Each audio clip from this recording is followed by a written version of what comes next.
आचार्य कल्प पंडित टोडरमल जी द्वारा रचित मोक्ष मार्ग प्रकाशक ग्रंथ अधिकार 8वां उपदेश का स्वरूप। जिनेंद्र भगवान दिव्य ध्वनि द्वारा भव्य जीवों के मुक्ति के हेतु जिस ध्वनि का प्रसारण होता है वही उपदेश है। जिनेंद्र भगवान के उपदेश भव्य जीवों के मोह के नाश में अंतरंग निमित्त कहे जा सकते हैं, इतने प्रबल होते हैं।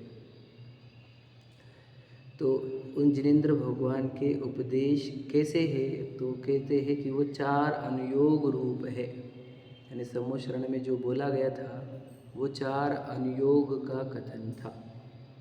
उन 4 अनुयोगों में सभी जीवों के रुचि के अनुसार उनके लिए हितकारी मुक्ति प्रदायक ऐसे उपदेश निकले हैं।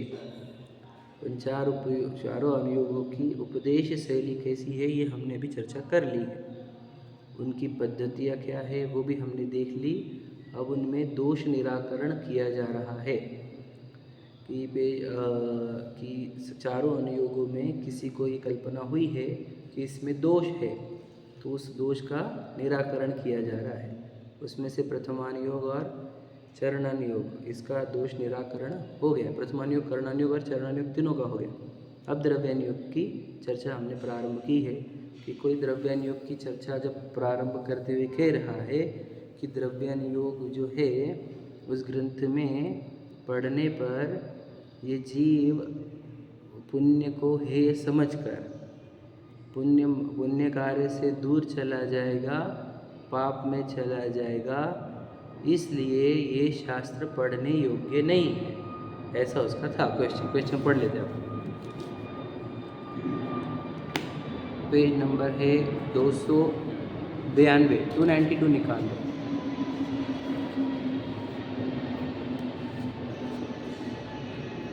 तथा कितने ही जीव कहते हैं कि द्रव्यान योग में व्रत संयम आदि व्यवहार धर्म का हीनपना प्रकट किया है।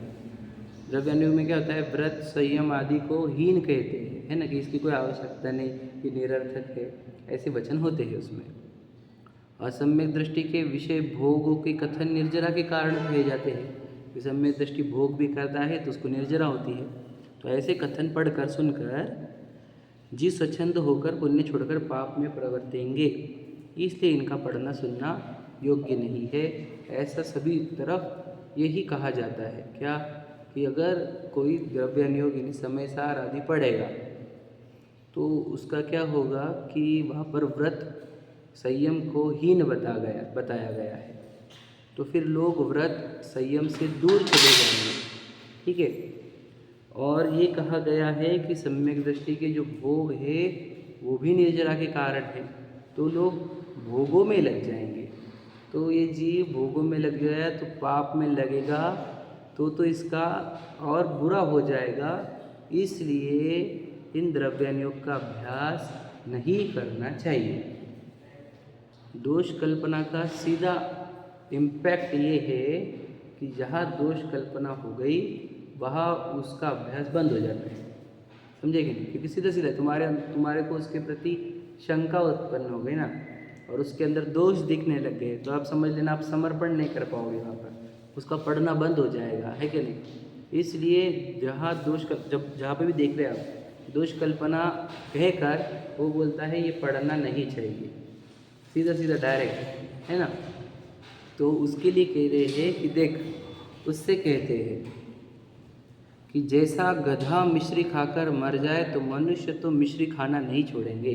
समझे कि नहीं? मतलब जो ये अध्यात्म पढ़कर स्वच्छंद हो रहे हैं उनको गधे जैसी उपमा दी है। लेकिन गधे है क्या? क्यों, वो भी बता दूंगा मैं आपको। क्या कह रहे हैं कि जैसे गधा मिश्री खाकर मर जाए तो मनुष्य तो मिश्री खाना नहीं छोड़ेंगे। क्यों? वो गधे की प्रॉब्लम है, उसको मिश्री सूट नहीं होती, हमारे को सूट होती, हम खाएंगे, है क्या नहीं? सीधी बात है। तो वो गधा मरता है इसलिए तुम नहीं खाओगे, ये कहाँ लॉजिक बैठ रहा है? है ना, वैसे ही कहा उन्होंने। उसी प्रकार विपरीत बुद्धि अध्यात्म ग्रंथ सुनकर स्वच्छंद हो जाए तो विवेकी तो अध्यात्म ग्रंथों का अभ्यास नहीं छोड़ेंगे। क्लियर है?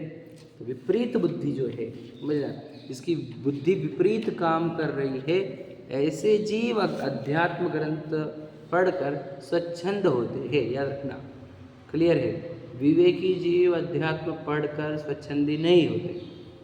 विपरीत बुद्धि अध्यात्म पढ़कर स्वच्छंदी होते हैं। ये बात समझना, समझे कि नहीं? अध्यात्म ग्रंथ स्वच्छंद होने के लिए काहे के लिए होते हैं बता? श्रद्धानी होने के लिए होते हैं। आप समझे क्या?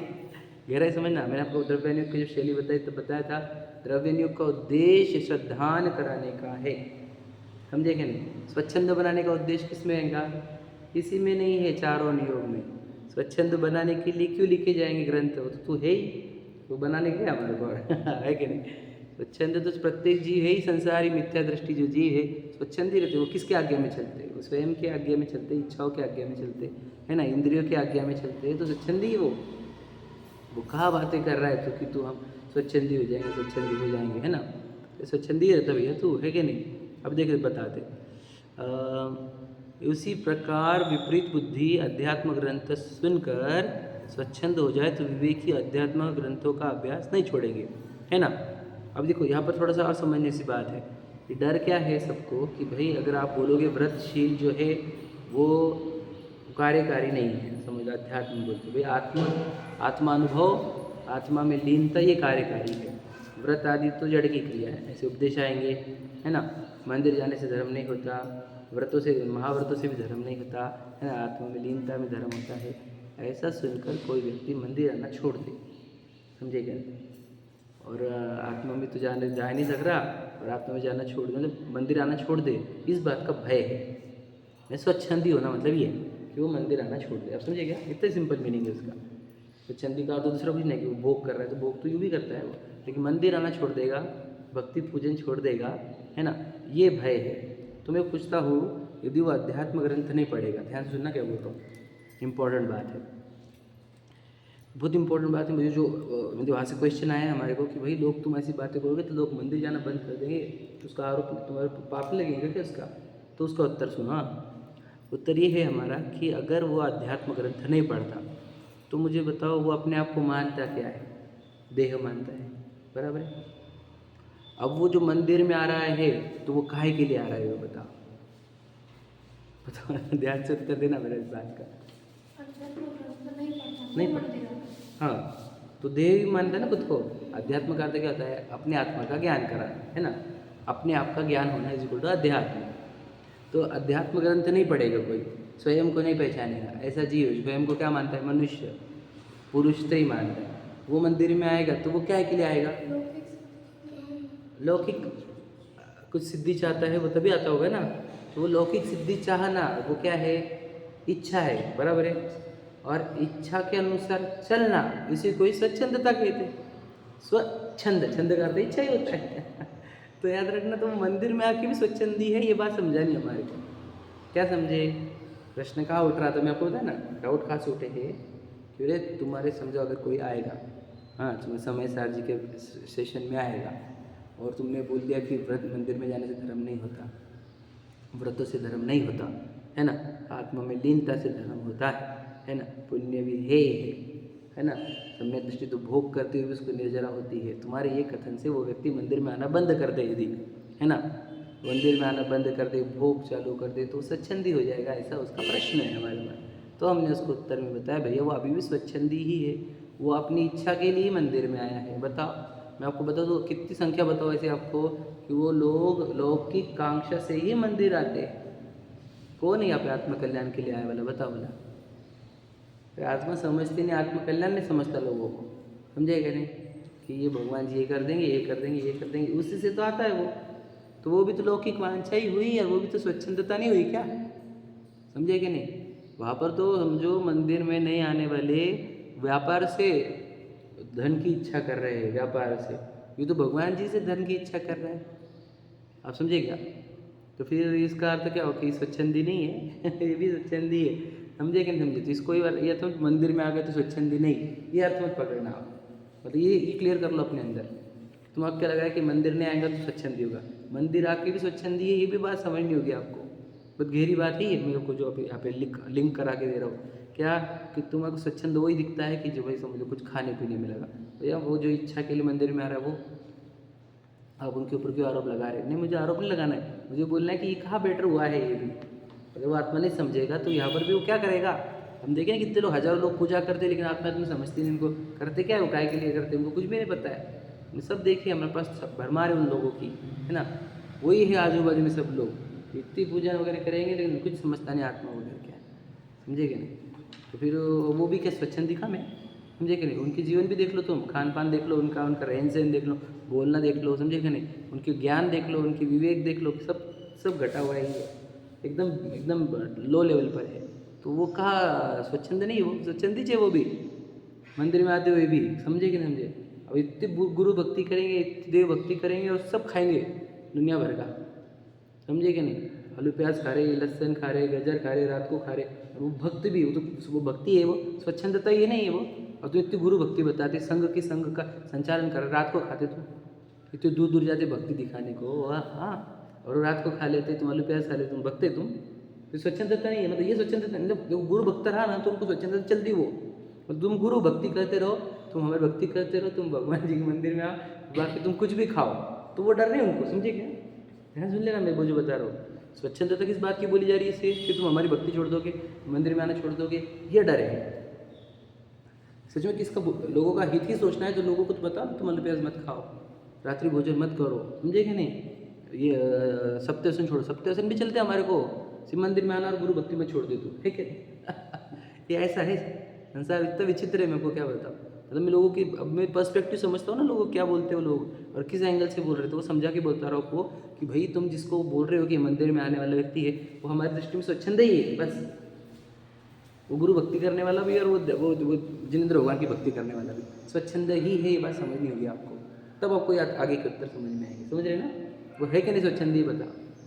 अब बोलेंगे नहीं वो सब घरदार छोड़कर, पत्नी बच्चे छोड़कर मंदिर में आया है, वो सब छोड़कर गुरु भक्ति में लगा है। भैया वो सब छोड़कर काय के आया, बता क्या कि महाराज जी आशीर्वाद देंगे ना, अपना कल्याण होगा, समझे कि नहीं। ये महाराज जी ने हमारे पास देख भी लिया ना, तो देखो आर के वालों को नहीं क्या आशीर्वाद मिला, तो कितने बड़े हो गए। आर के वाला तो एक एग्जाम्पल, करोड़ों एग्जाम्पल और नहीं क्या, तुम एक को पकड़ लेते हो, आप समझे। तो ऐसे इसके लिए भक्ति चलती है, तो ये स्वच्छंदी नहीं है। स्वच्छंदी से वो इच्छा के लिए गए वाले हैं, ध्यान सुन लेना, एकदम बताना आपको, रियलिटी समझो, है ना, एकदम अंदर जाके समझो कि जो इच्छा के अनुसार परिणाम है उसको स्वच्छंदी कहते हैं, स्वयं की इच्छा के अनुसार परिणाम दा, ठीक है। देखो, इतना करे कि जिसे स्वच्छंद होता जाने, उससे जिस प्रकार वह स्वच्छंद ना हो उस प्रकार उपदेश दे, समझे कि नहीं। कोई हमारे आसपास है, हमारे निकट है, वह स्वच्छंद होता हुआ दिख रहा है हमारे को, तो उसको ऐसे उपदेश दो जिससे वो स्वच्छंद ना हो, समझे कि नहीं। वो इच्छाओं की गुलामी ना करे और वो धर्म को समझे, है ना, आत्मा को समझे, ऐसे उपदेश दे उसको, है कि नहीं। जिनेंद्र भगवान ने मंदिर की इम्पोर्टेंस, भक्ति की इम्पोर्टेंस उसको समझाए। अगर कोई स्वच्छंदी हो रहा होगा तो लिख दिया वहाँ पर, ठीक है। देखो अब आगे इम्पोर्टेंट लाइन से मैं आपको यहाँ से लेके अगले पेज तक बहुत इम्पोर्टेंट चीज़ें हैं, आपको बताना चाहूँगा। एक एक चीज़ पे बहुत टाइम लगेगा अपने को। देखो, तथा अध्यात्म ग्रंथों में भी स्वच्छंद होने का जहाँ तहाँ निषेध करते हैं, ठीक है। ध्यान से सुन लेना, क्या कहा, अध्यात्म ग्रंथों में भी, समझ रहे, स्वच्छंद होने का जहाँ तहाँ निषेध ही है। देखो, हमने कोई भी ऐसी बात कही जिसका आप मिस इंटरप्रिटेशन कर सकते हो, या हमारे को पता है, तो हम पहले ही अलर्ट कर देते, बेटा ऐसा मत समझ लेना, ठीक है नहीं, समझ लेंगे हमने। तो कहना है, हमने जब ये बात बताई एग्जाम्पल कि हम किसी और को मार ही नहीं सकते, ये बात सही है कि नहीं, वस्तु स्वरूप से सही है। इसका मिस इंटरप्रिटेशन कैसा होगा कि तुम मार के बोलेंगे, मैं तो मारता ही नहीं, समझेगा। हाँ खोल दिया उन्होंने, तो मार के क्या बोलेगा कि मैं मार ही नहीं सकता, तो ऐसा मिस इंटरप्रिटेशन हो सकता है ना। तो जब बताने वाला जब बोलेगा कि हम किसी को मार नहीं सकते, तो ये भी बोलेगा कि अब मारना मत करो, समझे कि नहीं? समझे कि नहीं समझे? तो वो मिस इंटरप्रिटेशन जहाँ चांसेस होते हैं वहाँ पर तो वक्ता ही कह देता है कि ऐसा मत समझ लेना, हमारा भाव ये है कि आप मारने के भाव मत करो, अपना आत्मकल्याण करो। समझे कि नहीं? बचाने के भाव भी मत करो, आत्मकल्याण करो, ये कहना था। समझे क्या? तो अध्यात्म ग्रंथ भी उनको पता है, मैं हम हर चीज़ जो बोल रहे कि ये काम करने ये काम करने, वो इसलिए बोल रहे कि तू आत्मा में लग जा। पर तू आत्मा में भी लगता नहीं और उधर भी लगेगा नहीं और बाहर ही खेलता बैठेगा तो तेरा और बुरा हो जाएगा। इसलिए जहाँ तहाँ अध्यात्म ग्रंथ में भी स्वच्छंद होने का निषेध किया ही गया है। मतलब मूल आचार्य कुंद ने भी किया है और अमृतचंद्र जी ने तो जहाँ तहाँ स्पीड ब्रेकर्स लगाए हैं। समझे कि नहीं? तो भैया तो ये वहाँ पर भी तो स्वच्छंद होने का निषेध किया ही गया है। तो ये तो क्यों हो रहा है? तो वो लिखा है तो इसलिए जो भली भांति उनको सुने वो तो स्वच्छंद होता नहीं। वर्ड क्या है? भली भांति मतलब क्या? भली मतलब क्या? अच्छे से, भांति मतलब समझ कर, अच्छे से समझ कर अगर कोई पढ़ेगा है ना तो उसको सुने तो स्वच्छंद होता नहीं। क्लियर कट है। समझे कि नहीं? कि कब होता है ये भी समझो आप। एक बात सुनकर हो गया आंसर ये हाफ नॉलेज इज डेंजरस। समझे कि नहीं? एक बात सुनकर वहाँ पर भी आगे अपने अभिप्राय से मतलब क्या कि देखो देखो देखो ये तो बढ़िया मिल गया अपने को। मतलब अपने जो पुराने अभिप्राय है उसी को पोषण करने वाले वचन सुनकर, एक लाइन सुनी, अपना अभिप्राय जो था उसी का पोषण किया, है ना। अभिप्राय से कोई स्वच्छंद हो तो ग्रंथ का तो दोष है नहीं, उस जीव का ही दोष है। समझ में आएंगे? दो दोष बताए। कौन से? एक आधा पढ़ा उसने, एक बात पढ़ी, हाफ पढ़ा, ठीक है, कुछ पार्ट पढ़ा, और दूसरा खुद के ही अभिप्राय पोषण कर रहा है। समझे कि नहीं? कि मुझे विषयों में सुख बुद्धि थी और इसमें से हमारे को मिल गया कि स्वच्छंदी यानी सम्यक दृष्टि भी भोग करता है, उसको निर्जरा होती है। मुझे भोग पसंद थे पहले से और यहाँ पे बताया गया कि भोग में निर्जरा के कारण है। तो अब क्या हो गया? पढ़ा मैंने उत्ती गाथा पढ़ी और मेरे भोग वाला जो आकर्षण था वो उससे पुष्ट कर लिया। तो ये गलती मेरी है, शास्त्र की नहीं। अब शास्त्र अगर आप समय से पढ़ दो पे सब लिखा है कि इसका निषेध कितना कुछ किया है। आप समझे कि नहीं? पर तूने पढ़ा अधूरा और उसमें भी पोषण किया अपना अभिप्राय, इसलिए तू स्वच्छंद हुआ है। गलती है शास्त्र की नहीं है। समझे कि नहीं? तो ये कभी भी याद रखना, हमारे मैडम ने अच्छे से सिखाया नहीं इसलिए हम फेल हो गए। बाकी के बच्चे कैसे पास हो गए? है कि नहीं? बच्चे ऐसे वैसे मैडम भी अच्छी सिखाती नहीं हमारी। अच्छा चलो हम गए कंप्लेंट करने को कि तुम्हारी मैडम अच्छे सिखाती नहीं। कौन बोला तुम्हारे को? तो हमारा बच्चा बोल रहा था। तो हम बाकी बच्चे पूछो बोला तो हम तो कुछ बढ़िया मार्क्स सिखा अरे हमारे।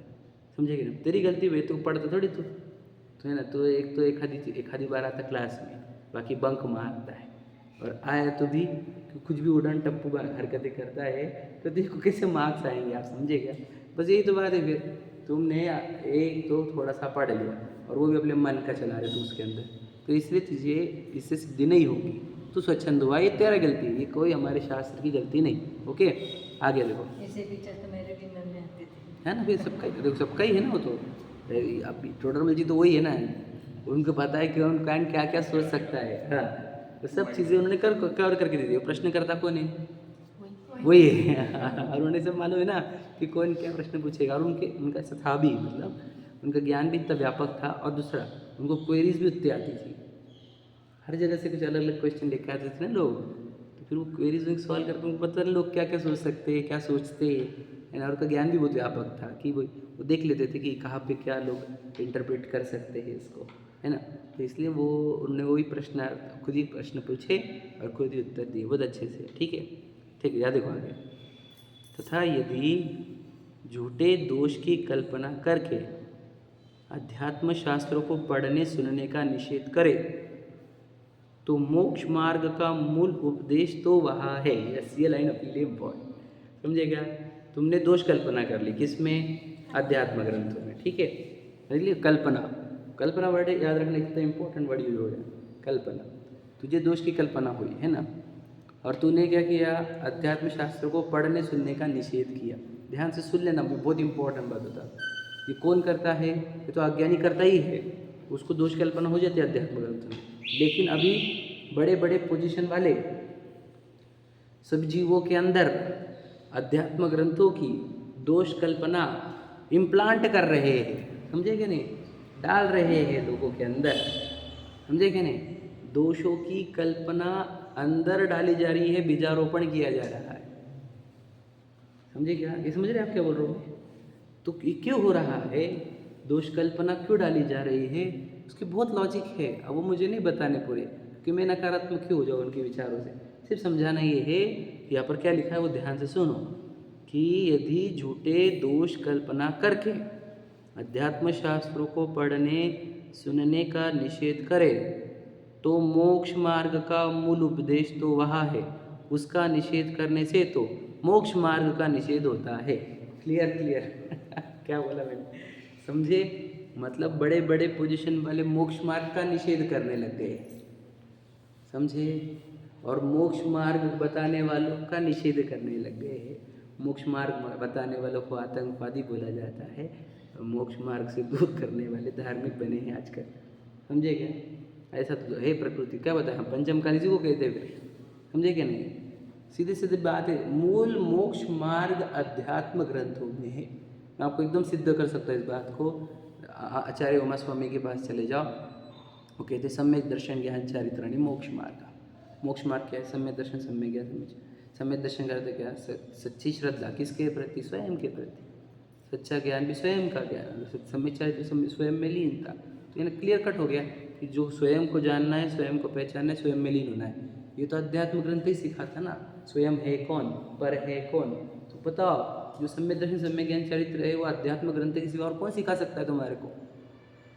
तो मूल मोक्ष मार्ग जो है वो अध्यात्म ग्रंथ में है, समझे कि नहीं। वर्ड जो है मूल मोक्ष मार्ग, आपको सिद्धांत अच्छा तो देखा क्या लिखा, मूल, देखो मोक्ष मार्ग का मूल उपदेश। देखो मूल मतलब क्या होता है, जड़, जहाँ से शुरुआत होती है मोक्ष मार्ग की, है ना। तो मोक्ष मार्ग का मूल उपदेश, ये वर्ड है ना, फिर से ध्यान सुनना। तो क्या कहा मैंने, मोक्ष मार्ग क्या है, देखो मुक्ति का मार्ग क्या है, मैं आपको एकदम सिंपल बताता हूँ और ध्यान से सुनना, इसको अच्छे समझोगे आप। हम है सब जीव, हमारे अंदर 3 गुण बहुत मुख्य है, वही श्रद्धा ज्ञान चारित्र। ये श्रद्धा ज्ञान चारित्र उल्टे होने से हम आज तक संसार में बैठे हुए ऐसे मिथ्या दर्ग ज्ञान चरणवश, समझ रहे। ये 3 गुण उल्टे काम करते इसलिए बंध मार्ग है, और 3 गुण सही काम करे तो मोक्ष मार्ग है, इतना सिंपल। देखो हम क्या हम देह को मैं मानते हैं यदि, तो क्या हो जाता है, हम पूरा जीवन में मैं पति हूँ, मैं पत्नी हूँ, ये मेरे बच्चे हैं, मेरे गाड़ी बंगले हैं, मुझे इसका अच्छा करना है, हो जाता कि नहीं ऐसा। तो ये होगी मिथ्या दर्शन, मिथ्या ज्ञान, मिथ्या चारित्र। क्यों, खुद को देह माना ये मिथ्या दर्शन है, खुद को देह जाना ये मिथ्या ज्ञान है, और फिर दिन भर आपको देह के विकास की ही चिंता हो रही है, विचार हो रहे हैं, आप उसमें डेडिकेटेड हो, बहुत मेहनत कर रहे हो, ये मिथ्या चारित्र हुआ। तो इससे संसार बढ़ता क्या नहीं, फिर हम दिन भर इच्छा करते हैं, निरंतर कर्मों का बंधन करते और संसार बढ़ते रहता। तो सम्यक दर्शन ज्ञान चारित्र क्या है, हमारे श्रद्धा गुण और ज्ञान गुण से ही काम करता है। वो जो देह के भीतर में जानता देखता वस्तु हूँ, इस देह प्रमाण मेरे प्रदेश विस्तारित है, अनंत गुणों से मैं मंडित हूँ, निरंतर मेरे अंदर से प्रतिभासन निकल रहा है, निकलता क्या निकलता, सामान्य प्रतिभासन, विशेष प्रतिभासन, यानी दर्शन ज्ञान, निरंतर मेरे अंदर से ज्ञान प्रकाश निकल रहा है। इसका मुझे श्रद्धान होता है जब, और जब मुझे इसका ज्ञान होता है तो मेरा जीवन अपने आप अपने श्रद्धान ज्ञान को निर्मल करने की ओर चलता है जीवन, और वही मेरा सम्यक चारित्र है, समझे। तो ये उपदेश कि मैं सम्यक ध्रुव चैतन्य परमात्मा तत्व हूँ, ये उपदेश आपको अध्यात्म ग्रंथ ही देंगे। सम्यक दर्शन सम्यक ज्ञान चारित्र वह अध्यात्म ग्रंथ में ही है, समझे कि नहीं। आप बोलेंगे नहीं रत्नाकर शावकाचार में भी, चरणान योग में भी, याद रखना वो तो बहुत व्यवहार, याद रखना मूल नहीं है, वो व्यवहार रूप है। मूल उपदेश अध्यात्म ग्रंथ में है, समझे क्या। अब सोचो जहाँ मूल उपदेश है वो अध्यात्म ग्रंथ, मूल उपदेश वाला, उसका निषेध करना, अर्थात किसका निषेध करना, मोक्ष मार्ग का ही निषेध हो गया है। सोचो जहाँ मोक्ष मार्ग का निषेध चलता हो वहाँ बंद मार्ग की प्रभावना होती है, समझे क्या। ये कठिन लगेगा आपको सुनने को, लेकिन बहुत गहरी बात है। आप कैसी बातें कर रहे हैं, कौन बंद मार्ग की प्रशंसा करता है, कौन बंद मार्ग की प्रभावना करता है। हम बोल रहे हैं ना आपको, क्यों कि तुम ये करो, पूजा करो, तुम भक्ति करो, तुम ये काल में ये थोड़ी होता है, तुम तो अपने भक्ति करते रहो, पूजन करते रहो, बंद मार्ग की ही प्रभावना चल रही है। इस काल में सम्यक दर्शन नहीं होता, इस काल में मोक्ष नहीं होता, इस काल में ये नहीं होता, शुद्धोपयोग नहीं होता, ऐसी ऐसी बातें करके। अरे आत्मात्मा की बातें छोड़ो, पहले भक्त तो बनो, पहले प्रशस्त राग तो हो तुम्हारे को, ऐसी ऐसी बातें करके बंध मार्ग की प्रभावना होती है और मोक्ष मार्ग का निषेध होता है। समझे, क्लियर बताना चाह रहा हूँ मैं। और सच बता रहा हूँ, बताओ प्योर मोक्ष मार्ग की चर्चा कहाँ दिख रही है आपको? तो दिखेगी नहीं आपको। कि पंचम काल इसी को कहा जाता है, इसी को पंचम काल कहा जाता है, जहाँ बंध मार्ग बहुत स्पीड से बढ़ता है और मोक्ष मार्ग बहुत स्पीड से घटता है। इसी को तो पंचम काल कहेंगे। जहाँ पर मोक्ष मार्ग बढ़े तो इसको पंचम काल बोले कौन? समझे कि नहीं समझे? तो समझ लेना, यहाँ पे पंचम काल है, बंध मार्ग बहुत प्रसारित होगा, मोक्ष मार्ग प्रसारित नहीं होगा। ये क्लियर है। आपको बिरले लोग मिलेंगे थोड़े से बस, जो मोक्ष मार्ग को समझेंगे, कहेंगे, समझाएंगे, समझे कि नहीं, और मोक्ष मार्ग को प्रकट करेंगे, ऐसे बहुत कम लोग रहेंगे। बाकी सब बंध मार्ग का ही प्रकाशन, समझे कि नहीं? तो मूल मोक्ष मार्ग अध्यात्म ग्रंथों में है। ये बातें रिपीटेटिव कान में चलन देना कि मूल मोक्ष मार्ग, मैं आपको बताया था 4 अनुयोग में द्रव्यानुयोग ही मुख्य अनुयोग है। द्रव्यानुयोग की ओर लाने के लिए हम 3 अनुयोग का प्रयोग करते हैं, ये बात बताई थी मैंने जब हुआ था। चरणानुयोग भी द्रव्यानुयोग के लिए लेकर आने के लिए है, क्योंकि देखो मंदिर लेके आए, फिर पूजन में लेके आए, फिर भक्ति में लेके आए, फिर तो स्वाध्याय में बैठाया हमने, और तो यहाँ पे दिव्य ध्वनि सुनने लग गया। अब तेको सिखाएंगे हम कि तू एक परिपूर्ण वस्तु है, तो क्या हुआ? चरणानुयोग हमारा द्रव्यानुयोग की ओर ही लेकर आ रहा है, कर्णानुयोग भी द्रव्यानुयोग के लेके आता है, प्रथमानुयोग भी द्रव्यानुयोग, मतलब सोचो द्रव्यानुयोग मुख्य अनुयोग है, प्रधान अनुयोग है, उसमें ही मूल उपदेश है और उसी का निषेध किया जा रहा है जोर शोरों से, समझे क्या नहीं? सभाओं में तुम्हें पढ़ो मत, तुम्हें पढ़ो मत। और आगे बहुत अच्छी अच्छी बातें लिखने वाली है, मतलब मुझे जो प्रैक्टिकल प्रॉब्लम आज आ रहे हैं उसका सोल्यूशन तो 300 साल पहले लिख के चले गए वो। पता कैसी बातें हैं गजब की, सब लिख के गए वो कि तो ये पढ़ना नहीं चाहिए, ये नहीं पढ़ना चाहिए, लोगों के सुनना नहीं चाहिए, तो सब उत्तर है इसमें, इतने स्पष्ट उत्तर, मतलब ये पैराग्राफ बता दो किसी को तो खत्म हो जाएगा, समझने वाला चाहिए बस हमारे को, है ना? देखो हमारे कितना भाग्य, हमारे भाग्य के तो पंचम काल में हमारे भाग्य के ऊपर किताब लिखो ना, किताबें कम पढ़ जाएंगे समझ, दुनिया भर की किताबें, इतना भाग्य है हमारा। सही बता रहा हूँ, हमारे भाग्य की गाथा बहुत बड़ी है ना? हम बहुत पंचम काल में क्या सुन रहे हैं और क्या समझ रहे हैं, ये बहुत ही स्पेशल काम चल रहा है हमारा, ठीक है? देखो तो जैसे दृष्टांत हो गया, पहले वापस एक बार पढ़ लो, फिर से देखो। यदि झूठे दोष कल्पना करके अध्यात्म शास्त्रों को पढ़ने सुनने का निषेध करे तो मोक्ष मार्ग का मूल उपदेश तो वहाँ है, उसका निषेध करने से तो मोक्ष मार्ग का निषेध होता है। क्लियर कट एकदम। मैं आपको इसको बहुत डिटेल में भी समझा सकता हूँ, लेकिन मुझे नकारात्मकता में जाना नहीं है ना, नहीं तो क्या निषेध किया जा रहा है वो सब मालूम मुझे, है ना? देखो जैसे मेघ वर्षा होने पर बहुत से जीवों का कल्याण होता है, समझे कि नहीं? बारिश होने पर बहुत से जीवों का कल्याण होता है, और किसी का उल्टा नुकसान होता हो तो उसकी मुख्यता करके मेघ का तो निषेध नहीं करना। तुमने अब बारिश होगी तो कितने जीवों का कल्याण होता है, विचार करो, है कि नहीं? पेड़ पौधे पत्ते वो सब, और ये मनुष्य में भी इतनी संख्या, इतने, है ना? किसान, हाँ ना, सही बात है, बिल्कुल सही। किसान, मनुष्य, समझ रहे क्या नहीं? पूरे एनिमल्स, गर्मी कम होती है तो, है ना?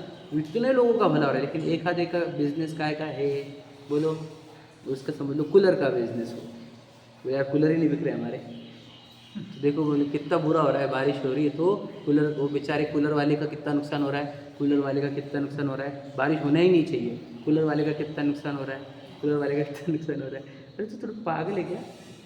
कूलर वाले का एक का नुकसान हो रहा है, उसके चक्कर में पूरे के पूरे खराब हो जाएंगे, हमारे सबका खराब कर देगा तू, है क्या नहीं? जिसके घर में पानी का पत्ता है, हाँ हाँ, वो भी इस एंगल से, है ना? तो कहना क्या है कि वो एक व्यक्ति का बुरा हो रहा है ये विचार करके तू क्या बारिश का ही निषेध कर देगा? बस इसी प्रकार ये अध्यात्म ग्रंथ पढ़कर एक खादे जीव सच्चंद हुए तो तू क्या अध्यात्म ग्रंथ का ही निषेध कर देगा? वैसे लिखा है, देखो क्या लिखा है। उसी प्रकार सभा में अध्यात्म उपदेश होने पर बहुत से जीवों को मोक्ष मार्ग की प्राप्ति होती है, समझे क्या नहीं? सभा में यदि मोक्ष मार्ग का उपदेश हुआ है ना, अध्यात्म ग्रंथ का उपदेश हुआ, तो कितने जीवों को, कितने बहुत से जीवों को, भैया भैया लाइट गई है, लाइट गई है, हाँ, बहुत से जीवों को मोक्ष मार्ग की प्राप्ति होती है, परंतु कोई उल्टा पाप में प्रवर्ते तो उसकी मुख्यता करके अध्यात्म शास्त्रों का तो निषेध नहीं करना। समझे क्या नहीं? हो सकता है बारिश के कारण एखादे व्यक्ति का बुरा हो सकता है, लेकिन उसको मुख्य नहीं कर सकते हम। समझे क्या नहीं? एक व्यक्ति का बुरा हुआ, हम गौण कर देंगे उसको बिल्कुल पूरी तरह। समझे कि नहीं?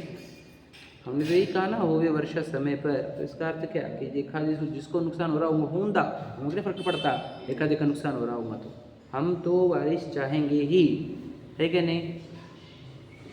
तो इस वजह से ही अध्यात्म शास्त्र से बहुत जीवों का भला होता है, उनको सच्चा मोक्ष मार्ग मिलता है।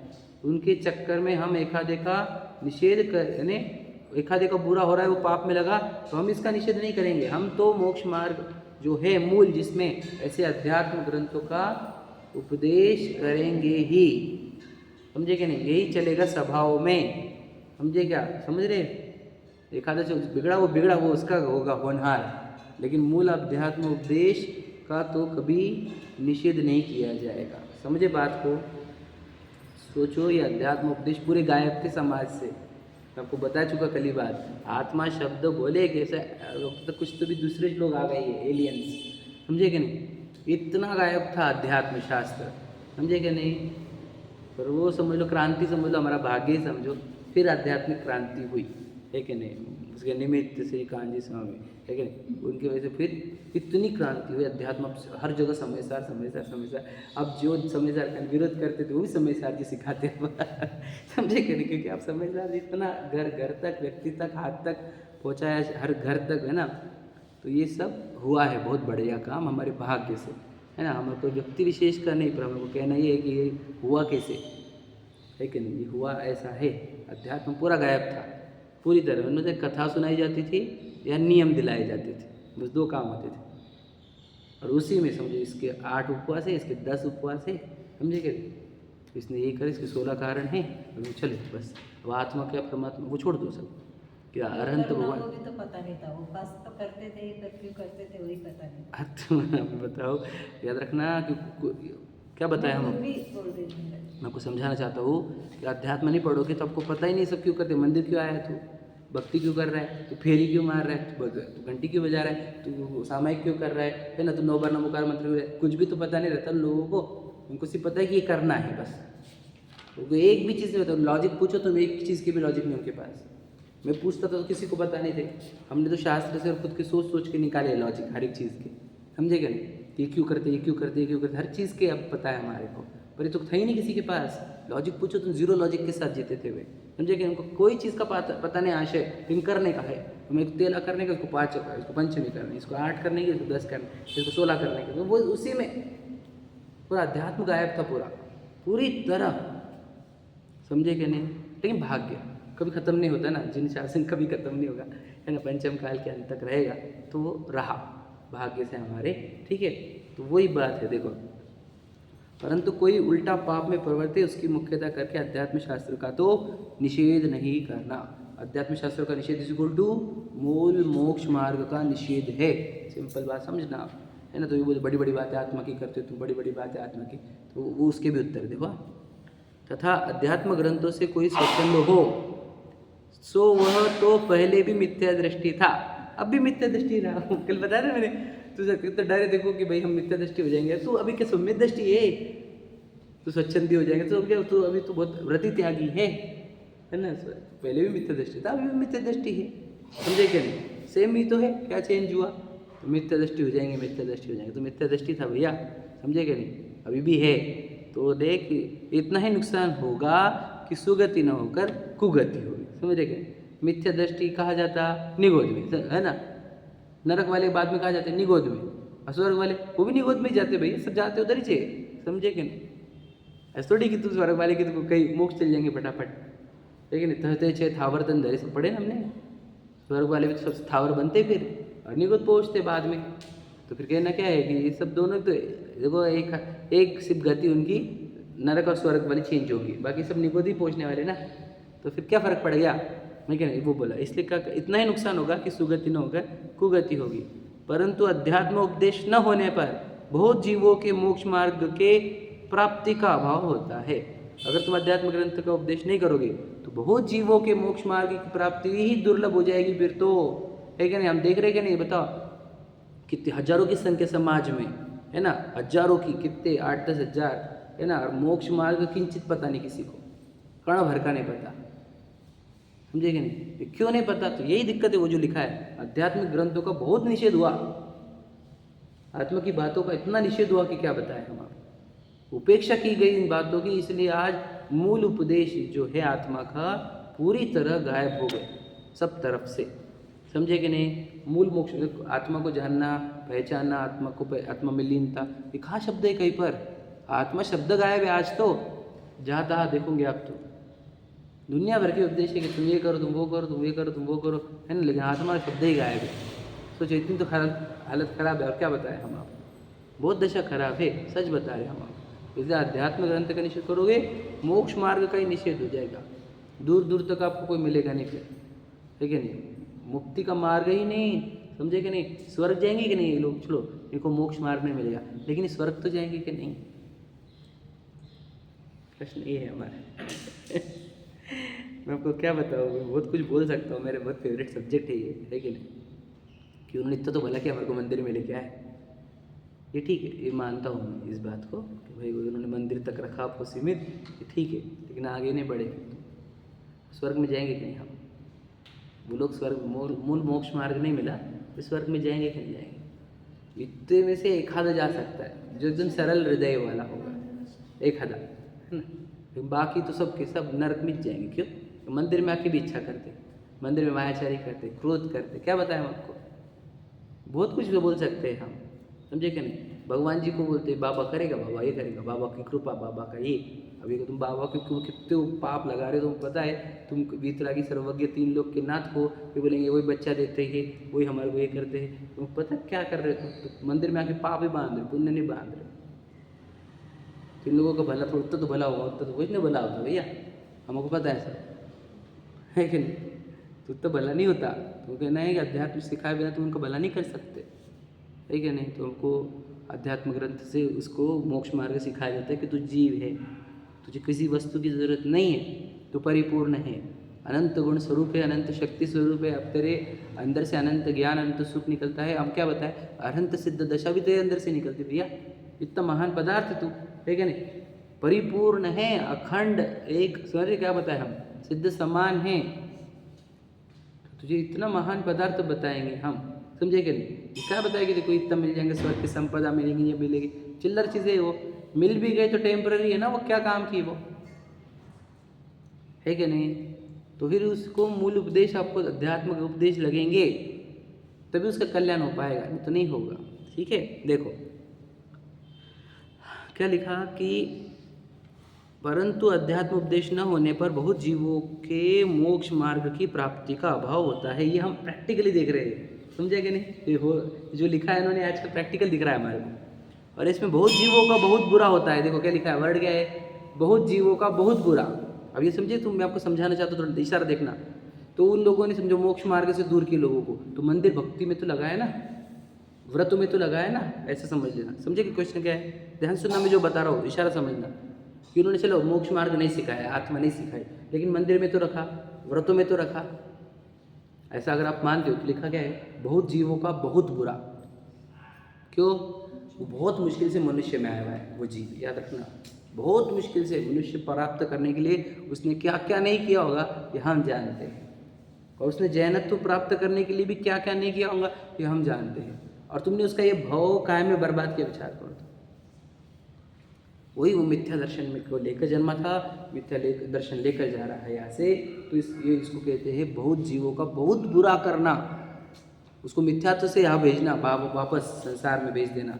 सोचो, ये बहुत जीवों का बहुत बुरा होता है, समझे क्या, समझे बात को, बहुत गहरी बात है। हम भी मिथ्यात्व लेकर ना चले जाए वापस से, समझ रहे कि नहीं। मिथ्यात्व लेके जन्मे हैं, मिथ्यात्व लेकर मरना नहीं। गरीब जन्मे थे तुम्हारा दोष नहीं, लेकिन गरीब मरना तुम्हारा दोष है, बोला जाता है दुनिया में। वैसे ही है, मिथ्यात्व लेकर जन्मे थे, चलो दोष अभी तुम्हारा नहीं इस जन्म का, लेकिन मिथ्यात्व लेकर मर नहीं सकते हम, समझे कि नहीं। हम गायब थे, है, रहेंगे, अभी तक नहीं जानते, लेकिन अब जान चुके हैं। हम मिथ्यात्व को तो ख़त्म करके ही जाएंगे ऐसे, समझे कि नहीं। इसके बाद कोई मिथ्यात्वपन अपनानी चाहिए हमारे आसपास, समझे कि नहीं। इतना हमने इतना तैयारी पुरुषार्थ करना चाहिए। तो कहना क्या चाह रहे कि बहुत जीवों का बहुत बुरा होता है अगर आपने अध्यात्म ग्रंथ नहीं सिखाए तो, समझे कि नहीं। वो भक्ति है, देखो इनकी संजीव जी की है ना, अंतर्ध्वनि में लाइन क्या है बोला। पंचम काल लगा भारी, अध्यात्म की नदियाँ सूख गई। समझ रहे कि नहीं। आगे बोलो, लाने याद है किसी को। प्राणों की हो,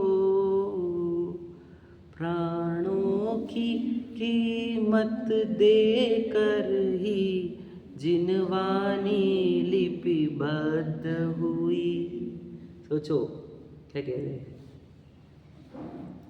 अध्यात्म की नदियाँ सूखती जा रही है, हमने अपने अंदर अध्यात्म को जीवंत रखना चाहिए और सभी आसपास के जीवों तक भी अध्यात्म पहुंचाना चाहिए। ये हमारी नैतिक, आध्यात्मिक और धार्मिक जिम्मेदारी, समझे क्या। नहीं तो ये सब जिनवानी और वो जो भगवान जी से आया हुआ शासन, और उसमें देखो 4 अनुयोग में द्रव्य अनुयोग, मुख्य अनुयोग है ना, वो अध्यात्म, वो सब लुप्त हो जाएगा। हमारे जैसा जीव आएगा ना, समझ लो, उसको ये मिलाने आत्मा की बात, उसके साथ क्या होगा विचार करो। वो जैन बनकर आया, समझ लो, मनुष्य और जैन बनकर आया, और उसको ये आत्मा की चर्चा नहीं मिली, तो उसका क्या होगा विचार करो,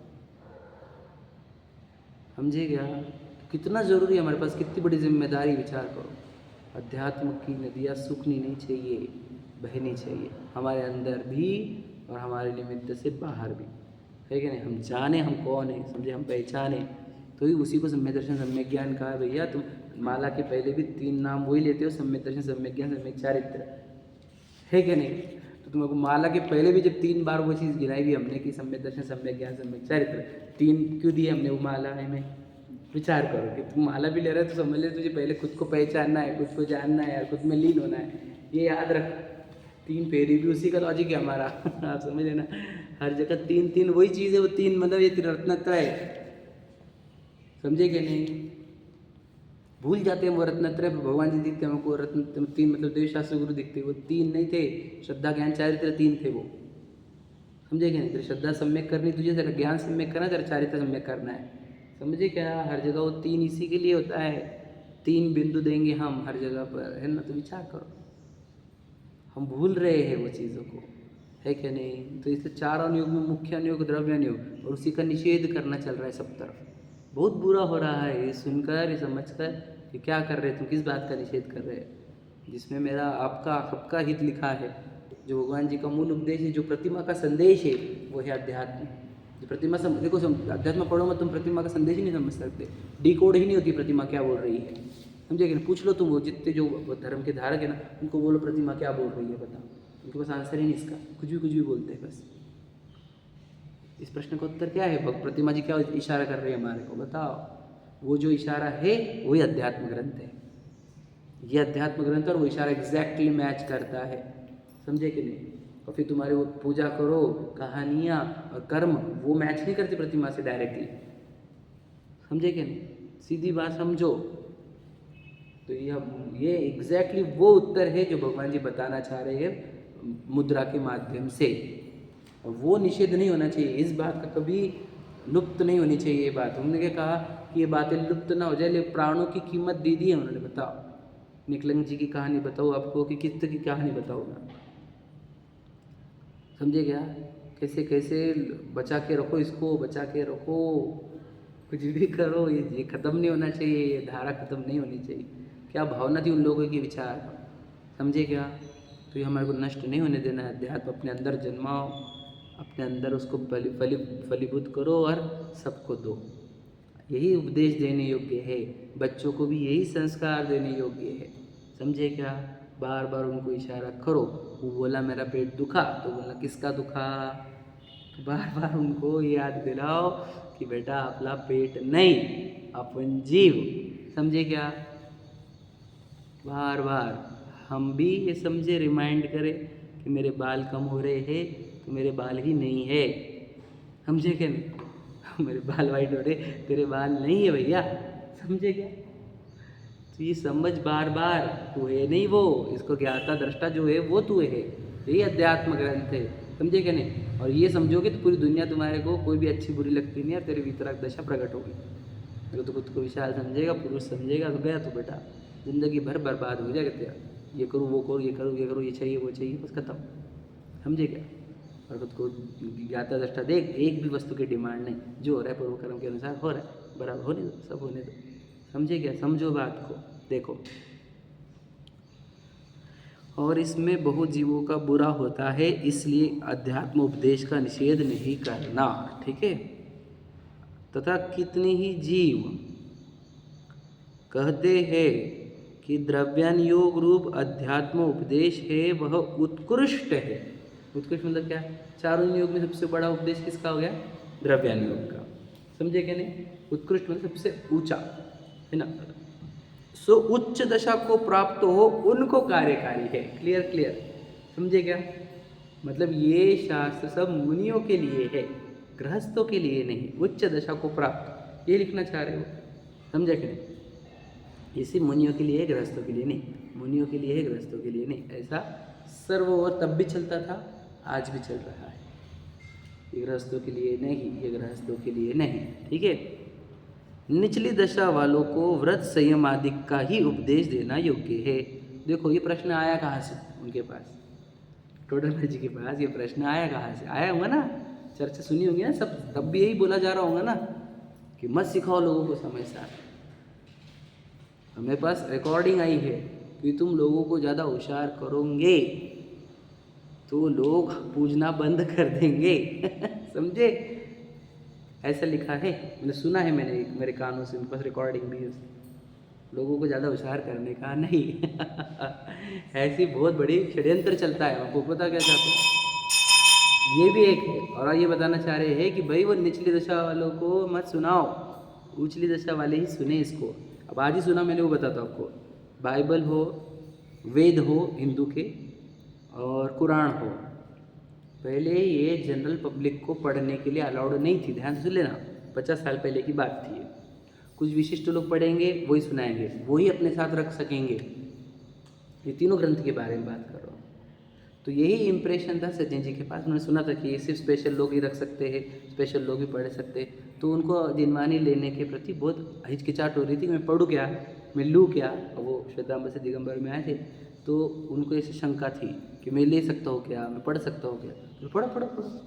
तो इतना डाउट था लोगों के अंदर, क्योंकि ऐसा डाल दिया था फोबिया कि नहीं नहीं तुम नहीं पढ़ सकते, तुम टच भी नहीं कर सकते, सिर्फ वही पढ़ेंगे पंडित आदि उधर के जो भी होंगे। समझेगा? तो ऐसा डाला गया था कि ये सबके लिए नहीं है, ये स्पेशल लोगों के लिए है। समझे क्या कह रहा हूँ मैं? यहाँ पर भी वैसे किया जा रहा था। फिर 50 साल में, फिर बोले ना 50 साल में जो क्रांति हुई, फिर अब शास्त्र सबके लिए सब अवेलेबल। अब किसी को कोई रेस्ट्रिक्शन नहीं। समझे क्या कह रहा हूँ मैं? अब वो भी देने लग गए हैं, बाइबल आदि को, वेदों को देने लग गए अब वो भी सबको। समझे क्या नहीं? कुरान को अब देने लग गए। क्यों? अब वो नहीं बची बात कि तुम इतना कुछ येज को वेज को, अब नहीं रहा वैसा।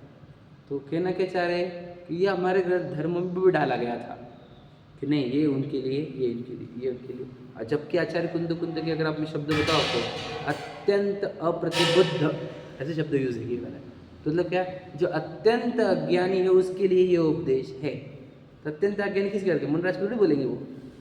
अत्यंत अप्रतिबद्ध शब्द है, प्रतिबुद्ध। समझ रहे कि नहीं? इसका अर्थ क्या है? तो एकदम अल्पज्ञ जीव, अज्ञानी जीव के लिए ही है, ऐसा कोई नहीं कि मुनियों के ही लिए होगा। समझे?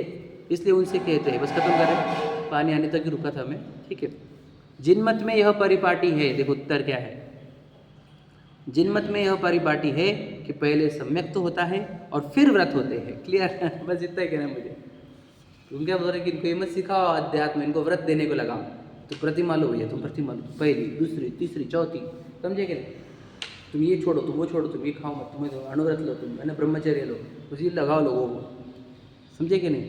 और जिन मत में यह परिपाटी है, परिपाटी क्या आज तक की यही परिपाटी है, पहले सम्यक तो होता है फिर व्रत होते हैं, समझे क्या? और तुम उल्टी गाड़ी चला रहे हो और पूरी की पूरी सीरीज चला रहे हो और इतने जोरों शोरों से चला रहे हो उल्टी गाड़ी, कौन सी? पहले व्रत दो, बाद में सम्यक तो की बातें करेंगे। मालूम भी नहीं है और होना भी नहीं उनको। मेन तो पहले दर्शन प्रतिमा है ना, तो उसमें तो आ गए सब। उनका दर्शन प्रतिमा का अर्थ है रोज दर्शन करना, रोज दर्शन करना, रोज दर्शन करने की प्रतिज्ञा ले ली, मतलब दर्शन प्रतिमा हो गई तुम्हारे। वैसे ही तो समय दर्शन। समय दर्शन ही हो।